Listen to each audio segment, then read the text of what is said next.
arrancar esta entrevista contándoles un dato curioso, me pareció espectacular. Vamos a hablar de enfermedades poco frecuentes. Son enfermedades que ahora nos van a definir exactamente, pero como su nombre dice, son poco frecuentes, ¿no? Se dan en una proporción muy baja de la población. Y hay una curiosidad con respecto al día, ¿no? Del calendario, a la efeméride, y es que se celebra el 28 de febrero. Parece que fue el año pasado porque ya estamos en marzo, pero fue hace muy poquito. Y ustedes saben, febrero a veces tiene 28 días, a veces tiene 29. Bueno, así de raro como es este calendario en febrero, igual es la enfermedad o las enfermedades poco frecuentes. ¿Cuántas son? ¿Cuánto tarda el diagnóstico? Vamos a hablar de todo esto con nuestra invitada. Ya está acá. Ella es Paula Rosenfeld, bioquímica de la Universidad Nacional de La Plata, CONICET. Bienvenida. Bueno, muchísimas gracias por la invitación. La verdad que es un placer estar acá para hablar de la concientización sobre las enfermedades poco frecuentes. Y además hay un título mucho más largo que no quería bajar la vista para leerlo, pero es directora del Grupo de Investigaciones dedicado al estudio de enfermedades lisomales del Instituto de Estudios Inmunológicos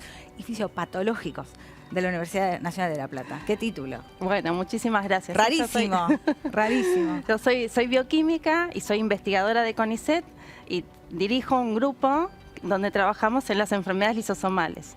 Las enfermedades lisosomales son un grupo dentro de las enfermedades poco frecuentes. Vamos de lo más grande a lo más chico. Exacto. ¿Qué son las enfermedades poco frecuentes concretamente? Las enfermedades poco frecuentes son un grupo de enfermedades, alrededor de entre 6.000 a 8.000 enfermedades, la mayoría de origen genético, que se caracterizan porque afectan a poca población, a menos de 1 cada 2.000 personas. Por eso es que son poco frecuentes. O sea, son muchas enfermedades, pero que afectan a pocos pacientes.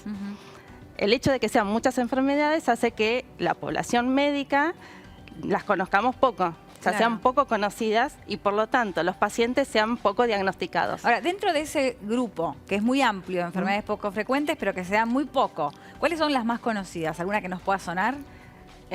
Puede ser las enfermedades que se diagnostican, por ejemplo, cuando en el recién nacido, como la fibrosis quística, por ejemplo, es una enfermedad, o la fenilcetonuria, son enfermedades que se pueden diagnosticar en el recién nacido por lo que se llama el tamizaje neonatal. Ahora, cuando hablabas de diagnóstico, me imagino que como es algo que se ve cada mucho tiempo, digamos, los profesionales no le debe costar reconocerlo, ¿no? Claro. ¿Cuánto se tarda en diagnosticarlo? El tema es que los pacientes tardan mucho tiempo, justamente lo que se llama la odisea diagnóstica. El paciente tiene síntomas, manifestaciones clínicas que pueden ser similares a los que se padecen en otras enfermedades frecuentes y por lo tanto recurren a distintos médicos hasta que hay algún médico que sospecha que tiene esta enfermedad rara. O sea, si el médico no la sospecha y no la conoce, el paciente nunca se va a diagnosticar. Y por eso puede estar mal diagnosticado, imagino. Claro, también. muchos tienen o no están diagnosticados o están mal diagnosticados, errores de diagnóstico.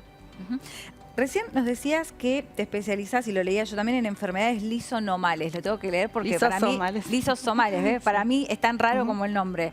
¿De qué se trata esto? Porque aparte, en el laboratorio, ¿no? de la Universidad Nacional de La Plata, pueden identificar algo que no se hace en ningún otro lado. Claro. Bueno, nosotros trabajamos dentro de estas enfermedades poco frecuentes con un grupo de enfermedades que se denominan enfermedades lisosomales, que son un grupo de alrededor de 50, 60 patologías genéticas diferentes. Nosotros dentro de nuestro laboratorio lo que hacemos es poder ofrecer diagnóstico de estas enfermedades a los pacientes de nuestro país y también de otros países de la región, de Latinoamérica. ¿Cuáles serían, a ver, alguna de esas enfermedades o qué síntomas? Digo, de repente alguien está viendo en casa y dice... Y a mí me pasa esto está bien, no se autodiagnostiquen, pero acá hay una punta. Algunas de las enfermedades que se encuentran dentro de las lisosomales son, por ejemplo, la enfermedad de Fabry, la enfermedad de Gaucher y las mucopolisacaridosis. Son dentro de las que nosotros diagnosticamos las más frecuentes que vemos. Y de hecho, cuando uno trabaja en este tema, los pacientes aparecen porque nosotros ofrecemos también, además, actividades de difusión. O sea, participamos en lo que es la concientización, tanto de la comunidad médica como de la comunidad en general, para dar a conocer estas enfermedades, que se sospechen, que se conozcan y que se diagnostiquen. ¿Me equivoco si digo que la enfermedad de Fabry, ustedes son el único lugar en el país que la diagnostican? No, en nuestro país es el único lugar público. Pero hay otro laboratorio también que no es público, pero también somos 2 laboratorios dentro del país. Y la realidad es que en otros países del mundo también hay pocos centros de referencia para estas enfermedades porque justamente hay pocos pacientes que las sufren. Y las técnicas, los estudios de diagnóstico no se realizan en laboratorios de rutina, sino que tiene que haber personal especializado y entrenado para poder diagnosticarlas. A ver, ampliemos un poco eso. ¿Cómo serían esos estudios? Los estudios de diagnóstico se basan en muestras de sangre del paciente que a nosotros nos llegan de cualquier lugar del país a partir del médico que la sospecha en sus pacientes. Y nosotros lo que hacemos en principio es un estudio bioquímico donde se analiza la función de una proteína que está funcionando mal por la alteración genética que tiene el paciente. A partir de que esa proteína funciona mal, nosotros la medimos en el tubo de ensayo, en el laboratorio, y una vez que se diagnostica en ese paciente, porque encontramos que la actividad de esa proteína estaba funcionando mal, pasamos a hacer el estudio genético, ver la alteración en el gen que produce esa alteración en la proteína. Ahora, ¿todo esto es con observación o se usa reactivos? Porque claro, me parece una cosa para un periodista, claro, lo que me estás diciendo es como muy complejo. Sí, el primer estudio, que es estudiar la función de la proteína, se hace en un tubo, o sea, en una placa con reactivos que se agregan, y después se hace una medición en un equipo que mide color o mide fluorescencia. O sea, no es que miramos nosotros con el ojo, sino que se mide en un equipo, nos da una lectura. Está bien, y después el estudio genético, lo que se hace es el ADN, lo que se estudia es el ADN, se amplifica el ADN y vos mirás lo que es la secuencia del ADN. Y se compara la secuencia, que salen como unos gráficos, como si fueran gráficos de distintos colores, y vos comparás con la secuencia normal y ves dónde hay una alteración en la secuencia. Claro. A ver, a ver, por ejemplo, en este caso concreto, ¿no? La enfermedad de Fabry, ¿cuáles son los síntomas? ¿Qué es lo que produce esta enfermedad? La enfermedad de Fabry tiene distintas formas clínicas, pero la forma de Fabry clásica empieza en la niñez. ¿Y cómo empieza? Con síntomas que son muy inespecíficos. Dolores en las manos o en los pies, como sensación de quemazón u hormigueo en las palmas de las manos y en las plantas de los pies. Los chicos no transpiran, tienen sensación como de que no transpiran y por eso tienen intolerancia al calor y al ejercicio. Y unas manchitas rojas en la piel que se denominan angioqueratomas. Eso empieza en la niñez, los chicos de 5 a 10 años. Pero aparte me parece que es una edad complicada, ¿no? Porque a veces uno no sabe si los síntomas que están refiriendo son porque no quieren ir a hacer educación física. Claro, o justamente, no correr, de hecho, muchos, o sea, los padres los llevan al chico al pediatra y muchas veces los mandan a un psicólogo porque dicen que son dolores que no saben por qué son, porque nadie los reconoce. ¿Y entonces?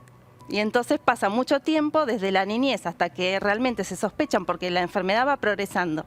¿Cómo progresa? Con alteración del riñón, del corazón, sobre todo.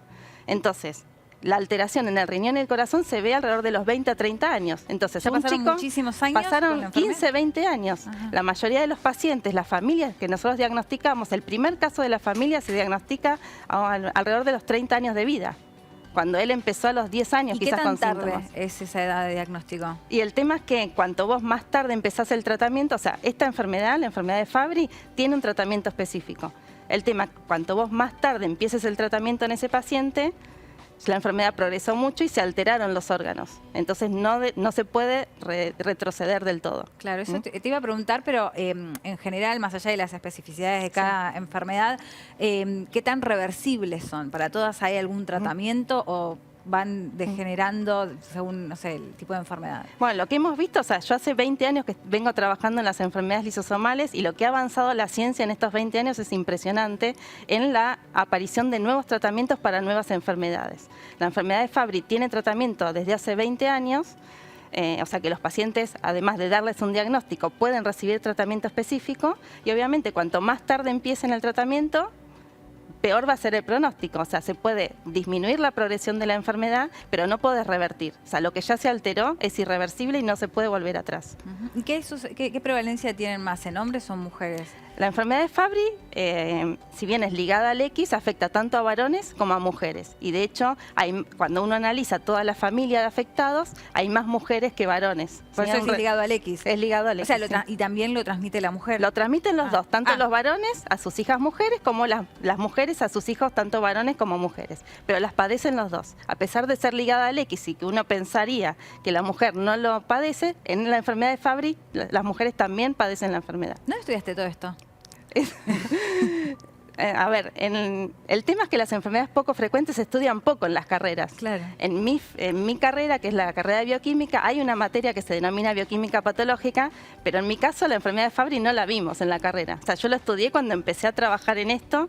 El trabajo en esto empezó por una demanda de la sociedad que se requerían estudios de diagnóstico, porque empezó a haber tratamiento, pacientes que requerían diagnóstico, se requería un laboratorio que pueda ofrecerlo. Y a partir de eso nació este grupo de investigación. Y vos decías, bueno, públicos, hay 2 lugares donde esta enfermedad, por ejemplo, se diagnostica. Eso significa que todavía nos falta, ¿no? Nos falta mucho y faltan muchos profesionales también. En realidad, yo lo que diría es que, o sea, para enfermedades lisosomales, con que haya uno por país es suficiente, ¿Ah, sí? porque Si las muestras si las muestras nos pueden llegar de cualquier lugar del país, porque de hecho hay sistemas para transporte de muestras, no hay ningún problema. Lo que tendría que haber es distintos centros o un único centro que reúna todas las enfermedades poco frecuentes o distintos centros que trabajen con distintos grupos de enfermedades. Qué buen desafío ese, un solo sí. centro para todo. ¿Qué tiempo tardan entre que llega una muestra, no sé, de repente imagínate en Jujuy, Sí. te mandan una muestra de Jujuy, ¿cuánto tarda la muestra entre que sale, llega? La muestra tiene que llegar en 24 horas y de hecho llega en 24 horas para poder analizarla y que esté en condiciones de su análisis, porque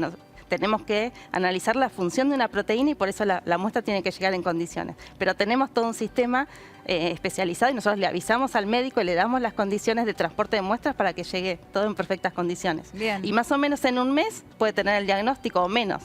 Como ¿Un mes mucho, por qué? Porque es el tiempo en que tarda... porque primero hacemos el estudio de la proteína y después, si sale alterado, el estudio genético, que tarda un poquito más.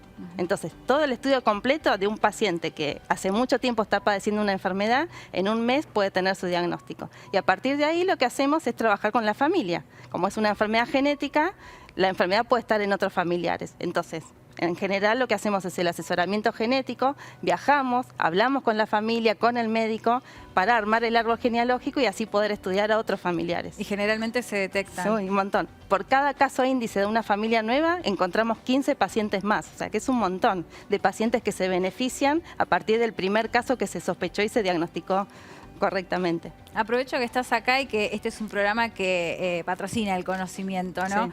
Sí. ¿Ustedes forman, están capacitando Sí. estudiantes? ¿Pueden estudiar bioquímica, que es en la Universidad Nacional de La Plata, y continúan con ustedes? Claro, bioquímica se estudia en la Facultad de Exactas de la Universidad Nacional de La Plata. Yo he sido docente desde hace más de 25 años. O sea, ¿que estás vos de docente también? Sí, no eso es un plus, atención, ¿eh?